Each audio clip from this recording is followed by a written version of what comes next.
Hello guys, welcome to another video of power of commodity. So इस channel पे हम बात करते हैं कमोडिटी रिलेटेड ट्रेंड्स और उनके ओवरव्यू। तो आज स्टार्ट करेंगे with silver futures. Silver futures में मैं आपको पहले भी बता चुकी हूँ कि यहाँ पर एक ट्रायंगल फॉर्मेशन है, और जब जब भी ट्रायंगल फॉर्म होता है तो मार्केट बोथ साइड रहता है, मतलब ना वो ज़्यादा नीचे जाता है ना वो ज़्यादा ऊपर जाता है। लेवल्स की बात करें तो यहाँ कुछ सिल्वर के इंपॉर्टेंट लेवल्स हैं, ये आप नोट डाउन भी कर सकते हैं।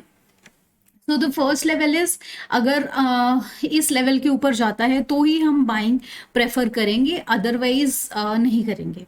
तो यहाँ पे है 77,584 का लेवल, इसके ऊपर ही सिल्वर में बाइंग बनेगी। सो इन कमिंग डेज जो सिल्वर का ट्रेंड है, अकॉर्डिंग टू माई एडवाइस, ये जो ट्रेंड है वो रहेगा डाउन साइड का ही, क्योंकि अगर हम यहाँ पे क्लियरली देखें तो थोड़ा सा हमें पॉजिटिव इंडिकेशन मिल चुका है। और अगर हम न्यूज़ फॉलो करें और जो ग्लोबल न्यूज़ फॉलो करें तो उनके जो कुछ फैक्टर्स हैं वो इतने कंफ्यूजिंग हैं कि जिसकी वजह से मार्केट को समझ नहीं आ रहा कहाँ रिएक्ट करना चाहिए। जो कि ज़्यादा अगर हम बात करें तो क्रूड ऑयल और नेचुरल गैस, ये दो काफ़ी ज़्यादा इफेक्टेड हैं, ये दोनों कमोडिटीज़ विद ग्लोबल न्यूज़। तो आप जल्दी से सिल्वर फ्यूचर का ये लेवल्स नोट डाउन कर लीजिए। 7584 जो है इसका रेजिस्टेंस है, जो सपोर्ट है वो 77,215 का है। अगर इससे नीचे जाता है तो आप डेफिनेटली अपनी बाइंग रख सकते हैं, सिंस की मार्केट बहुत ज़्यादा हमें मूवमेंट नहीं दे रहा है।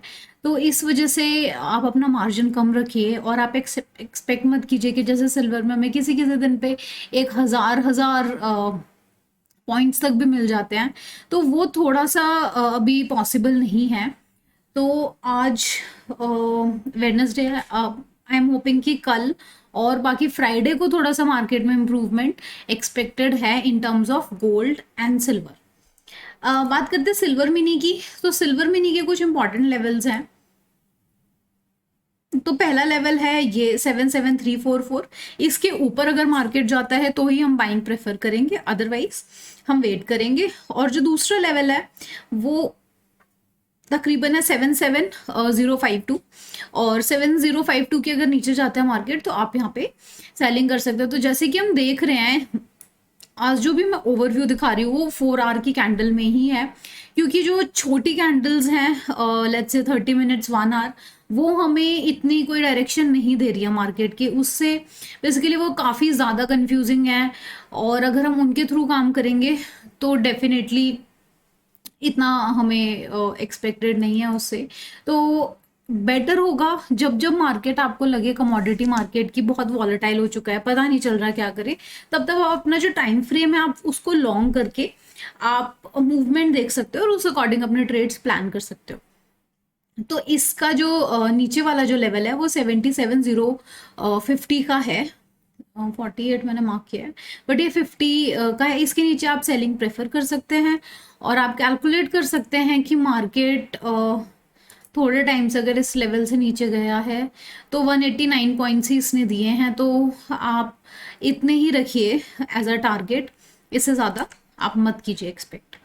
बात करते हैं गोल्ड की। सो गोल्ड में भी जो हमारा ओवरऑल ट्रेंड है, अगर हम ऐसे देखें तो यहाँ से एक अप ट्रेंड स्टार्ट हुआ और इसने काफ़ी हमें एक अच्छी पीक दी, उसके बाद ये फिर एक काफ़ी एक डाउनवर्ड मूवमेंट आई है, और अब ये अप ट्रेंड ही है इसका इन गोल्ड फ्यूचर्स। ठीक है, इसके इंपॉर्टेंट लेवल्स आप नोट कर सकते हैं। 61,437, इसके ऊपर जाता है तभी हम बाइंग प्रेफर करेंगे, और जो इसका लोअर सपोर्ट है वो 61,192 का है, इसके नीचे ही आप सेलिंग कीजिए। इसके बीच में अगर मार्केट रहता है तो उसको हम रेंज बाउंड कहते हैं, मतलब कुछ खास मार्केट मूवमेंट नहीं करेगा, हम पैसे जो भी लगाएंगे उसमें हमारे फटाफट से एसएल लग जाएंगे। तो गोल्ड में यही प्रेफर्ड है कि आप आज और कल ट्रेड ना करें, क्योंकि जो इनकी कैंडल्स के भी अगर आप साइज देखोगे तो वो भी इनमें भी कुछ ज़्यादा वॉल्यूम हमें इसमें नहीं दिख रही है। अच्छा, अब बात करते हैं क्रूड ऑयल की। तो क्रूड ऑयल का जैसे मैंने आपको बताया कि अगर हम न्यूज़ फॉलो करें for crude oil and natural gas, तो काफ़ी ज़्यादा मिक्स सिग्नल्स हैं। मैं बताती हूँ कैसे। अगर ग्लोबली न्यूज़ देखें तो यूएस का जो डेटा है इन्वेंट्री का वो काफ़ी वीक है, उसके अकॉर्डिंग उनको अपनी इन्वेंट्री बढ़ानी चाहिए। बट अगर हम इन जनरल देखें तो बातें हो रही हैं कि क्रूड ऑयल में हम और ज़्यादा मतलब और ज़्यादा उसकी डिमांड बढ़ाना चाहते हैं, सिंस चाइना चाहता है क्रूड ऑयल यूज़ करना। देन नेचुरल गैस की जब यूज़ करने की बात आती है तो उसमें फिर बहुत सारे ये वाले फैक्टर्स आ जाते हैं कि शायद मे बी गैस वाइज कुछ ऐसे इको फ्रेंडली कुछ हम इंट्रोड्यूस करेंगे जिसके थ्रू, तो मतलब ऑल ओवर अगर हम न्यूज़ की ही बात माने तो मैं एक बार आपको थोड़ा सा ओवरव्यू दे देती हूँ न्यूज़ में। सो नेचुरल गैस की प्रोडक्शन इज़, जहाँ तक है प्रोडिक्शन की, नेचुरल गैस के कॉस्ट इंक्रीज होगा क्योंकि उनकी जो कंजप्शन है वो काफ़ी ज़्यादा हाई है और सप्लाई इसमें हमें हो सकती है। प्लस अगर हम ग्लोबल न्यूज़ की बात माने तो अब इसमें ये वाला पॉइंट भी आ जाता है कि ग्लोबल जो सप्लाई है, डिमांड डायनेमिक्स हैं, जो वेदर जो अभी चल रहा है, जियो पॉलिटिकल जो इवेंट्स हैं, उनके अकॉर्डिंग नेचुरल गैस की कॉस्ट इन्फ्लुएंस हो सकती है। मतलब हम अगर नेचुरल गैस में ट्रेड कर रहे हैं तो हमें डे टू डे ट्रेडिंग पे ही ध्यान देना चाहिए। अगर हम कॉन्ट्रैक्ट्स लेकर चल रहे हैं और लेट्स सपोज हम कॉल या पुट में हैं तो वो उनकी वैल्यू जिस हिसाब से मार्केट चल रहा है वो डेप्रिशिएट ही होगी, वो आपको मतलब प्रॉफिट नहीं देगी। और जब हम जानते हैं कि वैल्यू डेप्रिशिएट होती है तो हमारी जो लेट्स सपोज जो लॉस होता है उसकी भी वैल्यू धीरे धीरे बढ़ती जाती है। ठीक है, प्लीज़ फिर अगर हम बात करते हैं क्रूड ऑयल की कुछ न्यूज़ की, तो यहाँ पे हमें पता लगता है कि adoption of green energy policies and renewable sources, ये भी एक न्यू इंट्रोडक्शन हो रहा है। डिफरेंट डिफरेंट कंट्रीज चाहते हैं इसमें पार्टिसिपेट करना। और अगर ये एक तरीके से इम्प्लीमेंट हो जाता है, let's say solar panels and lot of things, अगर ये इम्प्लीमेंट हो जाती है तो इनके अकॉर्डिंग क्रूड ऑयल कम यूज़ में आएगा। फॉर एन एग्जाम्पल जैसे कार भी जो लोग यूज़ करते हैं तो वो इलेक्ट्रिकल ईवीज पे आ जाते हैं। बट होता क्या है ना कि टाइम ले लगती है इन चीज़ों में ना, टाइम लेता है। अगर हम अपने सराउंडिंग में देखें अगर कितनी ईवीज कितने लोग यूज़ कर रहे हैं, तो आई थिंक सो जो मेरे नोन में आई थिंक 1% लोग होंगे, आपके नोन में भी 1 या 2% होंगे, तो वो इस लेवल पे नहीं इम्पैक्ट करेगी। ऑल्दो हाँ, ओवर द टाइम हो सकता है कि मार्केट में क्रूड ऑयल धीरे धीरे कम होता जाए, बट जिस हिसाब से इन्वेंट्रीज खाली है तो गॉड नोज बहुत कंफ्यूजिंग न्यूज़ है। अच्छा चलिए फिर अब बात करते हैं क्रूड ऑयल के इम्पॉर्टेंट लेवल्स की। सो लेवल में 6083 जो है हमारा इम्पॉर्टेंट लेवल है जिसे हम एज अ रेजिस्टेंस कंसिडर करके चल रहे हैं, और जैसे ये लेवल तोड़ता है तो तभी हम बाइंग की तरफ जाएंगे। और जो हमारा सपोर्ट है वो 5950 का है। तो कल भी मार्केट इसी रेंज के अंदर ही काम कर रहा था, बीच में ये थोड़ा सा नीचे होकर आया है, बट ओवरऑल जो ट्रेंड है वो इस रेंज बाउंड के अंदर ही है। तो हम प्रेफर करेंगे कि जैसे ही मार्केट इन दोनों बाउंड्रीज के बाहर जाए तभी हम इसमें सेलिंग और बाइंग करें। अदरवाइज मैंने क्रूड ऑयल की आज एक ट्रेड दी थी, उसमें मतलब आई वॉज एक्सपेक्टिंग कि मार्केट जहाँ पे ये ग्रीन कैंडल्स हैं और अब जाएगा, बट मार्केट ने हमारा एसएल लगवा दिया। बात करते हैं नेचुरल गैस की। सो नेचुरल गैस में क्या है, नेचुरल गैस के भी जो दो इंपॉर्टेंट लेवल्स हैं उन्हीं में ही मार्केट थोड़ा हमें प्ले अराउंड करता हुआ दिखा, 187 एंड 184। सो सिंस मार्केट 184 को क्रॉस कर चुका है तो इसमें अब हम जो प्रेफर करेंगे वो होगी सेलिंग। और अगर आप सेलिंग करते हैं नेचुरल गैस में तो आप टारगेट लेके चल सकते हो 182 का। बट आप बोलोगे कि 183 तो अभी चल रहा है, ये तो बहुत कम होगा। बट हाँ, अगर हम पीछे देखें तो मार्केट की जो कैंडल्स में जो डिमांड है वो बहुत कम है, तो हम नहीं एक्सपेक्ट कर सकते कि सीधे नेचुरल गैस गिर के 177 पॉइंट्स आ जाएगा। डेफिनेटली आई डू अंडरस्टैंड कि जब हम ट्रेड्स ज़्यादा करते हैं, आई मीन एक दिन में, तो उसकी भी एडिशनल फी देनी पड़ती है। So that is why I am asking कि थोड़ा मार्केट को स्टेबल होने दीजिए तभी आप ट्रेड कीजिए। और अगर आप फंसे हुए हैं किसी लेवल पे तो आप मुझे कमेंट सेक्शन में बता सकते हैं, मैं definitely I will try to help you guys.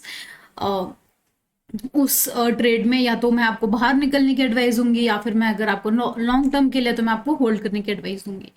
अब बात करते हैं जिंक की। तो जिंक के भी कुछ ये लेवल्स हैं, ये मैं ऑलरेडी आपको बता चुकी हूँ, ये 2 लेवल्स।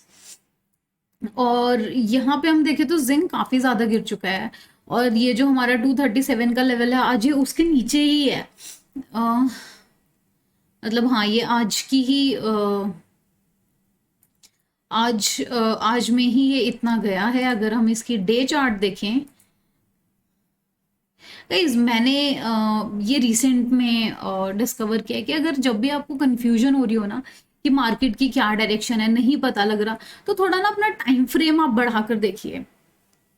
वो आपको हेल्प करेगा अपने ट्रेड को अंडरस्टैंड करने में, कि हम ओवरऑल जो ट्रेंड अंडरस्टैंड करने में आपको हेल्प करेगा। ठीक है, अब बात करते हैं कॉपर की। तो कॉपर में भी काफ़ी ज़्यादा हम देख सकते हैं गिरावट, और जो इसके ऊपर जो प्रेशर है कॉपर का, बिकॉज अगेन न्यूज़ पे जाएं तो जहाँ तक मुझे लगता है न्यूज़ थोड़ा सा हमें कंफ्यूज करती है। अगर हम न्यूज़ एंड एवरीथिंग हम लेकर चले तो थोड़ा सा कंफ्यूज हो जाता है ये समझना कि अभी क्या डायरेक्शन होगी न्यूज़ के अकॉर्डिंग। सो बेटर है कि जो हमें एनालिटिकली लग रहा है हम एक ही चीज़ पे जाएं। अगर न्यूज़ बहुत ज़्यादा ह्यूज है तभी हम न्यूज़ की बात माने, अदरवाइज मेरे पास्ट एक्सपीरियंस के अकॉर्डिंग न्यूज़ ने काफ़ी बड़े बड़े ब्लंडर्स किए हैं। सो मैं न्यूज़ को सुनूंगी, देखूंगी, बट उसको इतना इम्प्लीमेंट नहीं करूंगी, मतलब जिसके बेसिस पे मैं ट्रेड्स ही स्टार्ट करने लग जाती थी। तो ये मेरे लिए बहुत बड़ी लर्निंग है, आपके लिए भी हो सकती है। आप एक बार ये चीज़ इवेल्युएट करके देखिए कि कहाँ पे किस वजह से आपको आपका स्टॉप लॉस लग जाता है, किस वजह से आपको लॉस हो रहा है, और आप वो कैसे इम्प्रूव कर सकते हैं। तो I always keep this thing in note कि अगर किसी कोई रीज़न से अगर मेरा स्टॉप लॉस लग रहा है तो उसका क्या रीज़न है, और may be I not try to repeat it again. तो यही स्ट्रैटेजी आपकी रहेगी।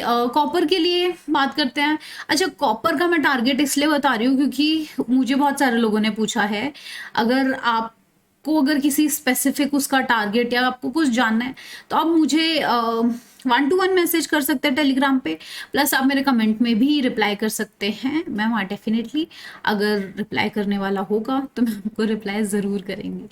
अच्छा, कॉपर की बात करते हैं तो कॉपर, जो लोग कॉपर की ट्रेड में हैं इस टाइम पे, उनके लिए अगर वो सेलिंग में है तो उनका जो टारगेट होगा वो 744.5 का होगा।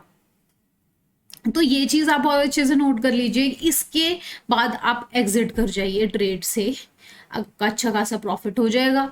अगर आप इस ट्रेड से एग्जिट नहीं करते और मार्केट वापस ऊपर चला जाता है तो काफ़ी प्रॉब्लम हो सकती है, सिंस हमें मार्केट इतने अच्छे पॉजिटिव इंडिकेशन नहीं दे रहा है, हमें वॉल्यूम भी काफ़ी कम लग रही है मार्केट में। सो उसकी वजह से हम प्रेफर करेंगे कि हम स्कैल्पिंग के थ्रू ही जो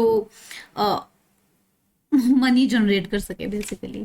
स्कैल्पिंग में आई एम नॉट श्योर आपको स्कैल्पिंग का मतलब पता है कि नहीं। स्कैल्पिंग में क्या होता है कि हम छोटे छोटे पॉइंट्स के लिए हम ट्रेड करते हैं, और जैसे वो पॉइंट अचीव करते हैं हम ट्रेड से बाहर आ जाते हैं, फिर हम एक अपॉर्चुनिटी देखते हैं, फिर हम ट्रेड करते हैं। पैसे काफ़ी अच्छी बन जाते हैं इसमें स्कैल्पिंग में। बट अगर आपका एक बार ही लॉस हो जाए, अगर उस लॉस को रिकवर करने के लिए आप बार बार स्कैल्पिंग करोगे तो डेफिनेटली आप उसके ट्रैप में फंस जाओगे और कोई फायदा नहीं होगा ट्रेड करने का। You'll and up losing all your capital. So don't do that, do not. अगर आपका एक दिन में 1 या 2 से ज़्यादा स्टॉप लॉस लग चुके हैं, देन बैठ जाओ, दैट्स इट, दैट्स ऑल। मत करो ट्रेड। मैं अपने पर्सनल एक्सपीरियंस से बता रही हूँ, उसके बाद कुछ आप नहीं गेन कर सकते, आप उल्टा और ही पैसे उस मार्केट को दोगे। So that's all from my and guys. अगर आपको मेरी वीडियो, मेरा काम पसंद और समझ आता है, प्लीज़ मेरी इस वीडियो को लाइक कीजिए, मेरे चैनल को सब्सक्राइब कीजिए, और भी लोगों के साथ मेरी वीडियोज़ शेयर कीजिए। जो मेरी मोटिवेशन है वो यही है कि मैं कम से कम